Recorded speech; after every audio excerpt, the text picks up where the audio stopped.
Todos os dias há um crime novo. Novo cenário. Novos suspeitos. Novas pistas. Sudocrime, o novo jogo do Observador. Descubra quem foi com a lógica do Sudoku e faça justiça pela sua cabeça. Na secção Jogos em observador.pt ou na app. E o livro com 100 jogos já em pré-venda. Esta é a história.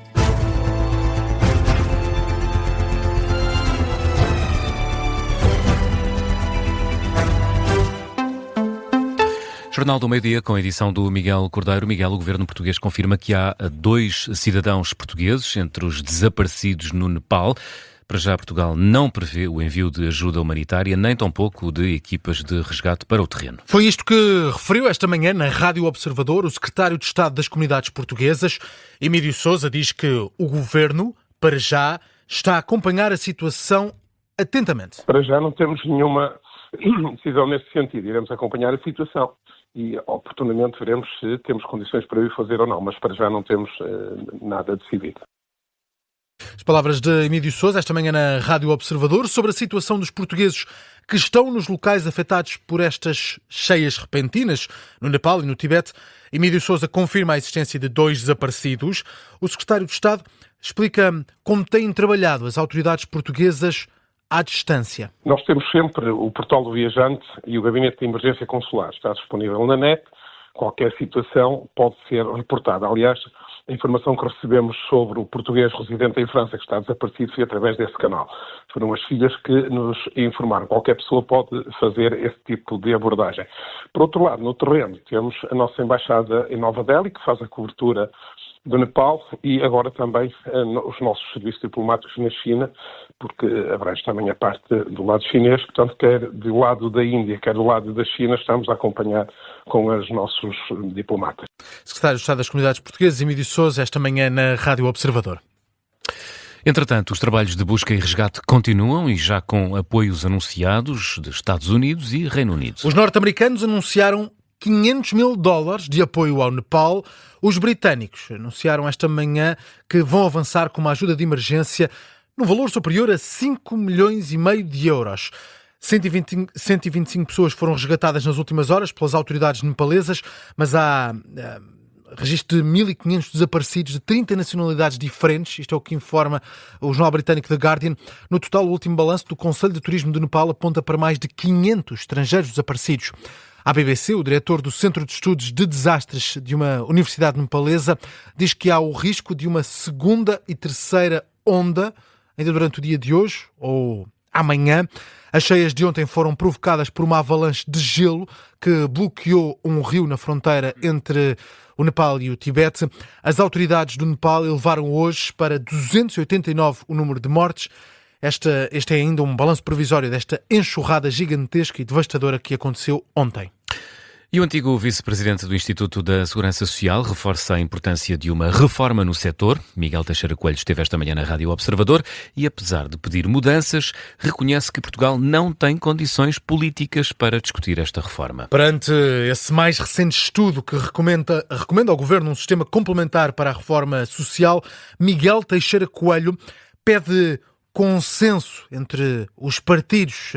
Na Rádio Observador diz que é preciso esse consenso, caso contrário não há condições para discutir a reforma do sistema de segurança social. É preciso fazer essa reforma. Temos cada vez menos tempo para a fazer. Essa discussão, no entanto, obriga a que haja um envolvimento muito alargado da sociedade portuguesa. Portanto, nós não vamos conseguir fazer uma reforma só com a intervenção de um partido. E, recordando aquilo que foi feito da Suécia, não é? Nos anos 90, a reforma sueca foi feita por um conjunto de peritos, mas depois foi consensualizada politicamente. Porque se não houver esse consenso político e essa consciência da sociedade para a necessidade de uma reforma, então nós não vamos conseguir concretizá-la. E haver condições políticas para que esse consenso seja alcançado? Não há condições políticas. O antigo vice-presidente do Instituto de Segurança Social dá como exemplo a Suécia, onde foi possível uma reforma na segurança social, alerta para a importância também do sistema complementar, mas diz que as propostas do relatório pedido pelo governo não são novas, são importantes, mas não são uma solução milagrosa para o sistema. E o novo coordenador autárquico nacional do Chega considera que não é um problema o cargo não estar previsto nos estatutos do partido. Eduardo Teixeira foi escolhido por André Ventura para coordenar o órgão que tutela cerca de 2.000 autarcas. Mas este cargo não está previsto nos estatutos do partido, como dizia João Miguel. Ouvido no explicador da Rádio Observador esta manhã, Eduardo Teixeira desvaloriza esta situação. Diz apenas que o cargo coordenador autárquico existe noutros partidos. É exatamente igual ao que se passa no Partido Social Democrata. Aliás, o meu colega deputado, Pedro Alves, é o coordenador autárquico do PSD e também não é um órgão estatutário, mas senta-se na Comissão Permanente. O PS também tem a mesma situação. É um órgão nacional que funciona na esfera da Comissão Política e da Direção Nacional do Partido. Então não será formalizado nos estatutos a existência deste órgão? A questão não se põe, não se põe porque não tem que se pôr. Novo coordenador autárquico nacional do Chega, Eduardo Teixeira, no explicador desta manhã.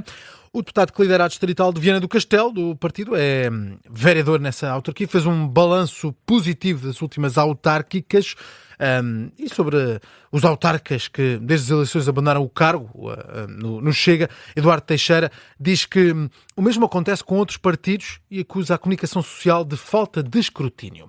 Vamos ao desporto. Neste Jornal do Meio-Dia, hoje realiza-se o sorteio da fase da Liga dos Campeões. Futebol Clube do Porto e Sporting vão conhecer os adversários na Liga Milionária. Fase de Liga, da Liga dos Campeões, é às 5 da tarde. Sorteio na sede da UEFA em Nyon.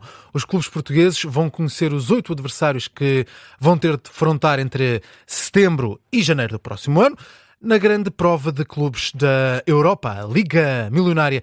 Miguel Pina Andrade explica-nos o que pode calhar em sorte aos portugueses. No pote 1 há pouco por onde escolher. É sempre o mais difícil, já que junta os tubarões da Europa, como o Barcelona, o Liverpool, o Real Madrid, equipas como o Bayern de Munique, o PSG, o Arsenal ou o Manchester City. Os adversários que no papel são mais acessíveis ou menos difíceis seriam o Atlético de Madrid e o Inter de Milão.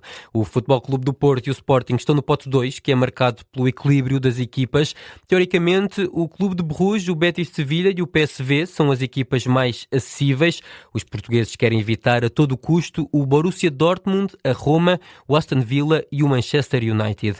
Como o Sporting e o Porto já sabem que não podem jogar um contra o outro nesta fase de Liga da Champions, os olhos vão estar sobretudo nos potes 3 e 4. Isto porque é aqui que estão as equipas teoricamente mais acessíveis. No pote 3, o Leipzig, o Fenerbahçe, o Nápoles ou o Villarreal são os nomes a evitar, mas há adversários mais acessíveis como o campeão turco Galatasaray, o Feyenoord, o Lille ou os noruegueses do Bodo Glimt e até mesmo os ucranianos do Shakhtar Donetsk. No pote 4, o estreante Como de Fabregas, o francês Lens ou os alemães do Stuttgart são clubes que Sporting e Porto querem evitar, e há outros clubes claramente mais acessíveis na teoria, como o estreante Viking da Noruega, o Sabah do Azerbaijão e ainda equipas como o Slovan Bratislava, o Lask Linz, o Slavia de Praga ou o AEK de Atenas. Dia de conhecer o destino na Liga dos Campeões para Sporting e Futebol Clube do Porto. A Rádio Observador vai transmitir em direto este sorteio. É uma emissão especial que começa às 4h45 esta tarde. E Miguel, hoje há mais 2 equipas portuguesas que tentam chegar às competições europeias. Benfica e Sporting Braga, as Águias na Liga Europa, os bracarenses na Liga Conferência. O Aros Benfica está marcado para as 7 da tarde, enquanto o Áustria de Viena Sporting Braga joga-se às 7h30. As duas equipas levam uma vantagem de 2 golos para o jogo da segunda mão, para estes jogos. O Torriense já está na Liga Europa, venceu a Taça de Portugal na época passada. O Aros Benfica tem relato em direto aqui na Rádio Observador a partir das 7 da tarde. E em Espanha há um crime que está a espantar e a chocar o país. O tesouro do Museu de Villena foi roubado em menos de 10 minutos. O assalto aconteceu esta madrugada e, de acordo com o jornal El País, uma distração provocada pelos ladrões foi um elemento-chave para o desaparecimento de uma coleção de 59 objetos de ouro, objetos muito antigos. A polícia local e a Guarda Civil estão a investigar este caso, mas João Lourenço, de acordo com a imprensa do país vizinho, o saque foi efetuado em tempo recorde. Bastaram apenas 4 minutos para que um dos maiores tesouros da Comunidade de Valência desaparecesse. O Tesouro de Vilhena, uma das mais importantes descobertas da Idade do Bronze na Europa, foi roubado durante a madrugada e com a ajuda de uma manobra bem estudada pelos assaltantes. Quando passavam 16 minutos das 5 da manhã, hora de Madrid, o alarme do centro desportivo da cidade, nos arredores de Alicante, foi acionado. O problema? Esta infraestrutura está localizada a meia hora de distância do museu. 4 minutos depois, o alarme deste museu disparou, com os assaltantes a tentarem entrar pela porta principal, mas sem sucesso. Optaram pelo plano B, a entrada pelas janelas laterais que tinham vidros à prova de bala. Já dentro do museu, os ladrões acederam a uma sala onde fica exposto este tesouro de Vilhena, que tinha de trás uma enorme vitrine blindada. Cada peça de tesouro pode ter pelo menos 10 kg de ouro, mas o valor arqueológico pode elevar o preço nos mercados alternativos. O que é certo é que a coleção de ourivesaria mais importante de Espanha e a segunda mais importante da Europa desapareceu num abrir e fechar de olhos. Jornalista João Lourenço, com os detalhes deste roubo do Tesouro de Vilhena. Este é o terceiro roubo do género em Espanha nos últimos 4 meses. Em abril foram roubadas 144 moedas de ouro cunhadas em Badajoz. Em julho, mais de 200 moedas foram roubadas no Museu de Albacete. E assim termina o Jornal do Meio-Dia.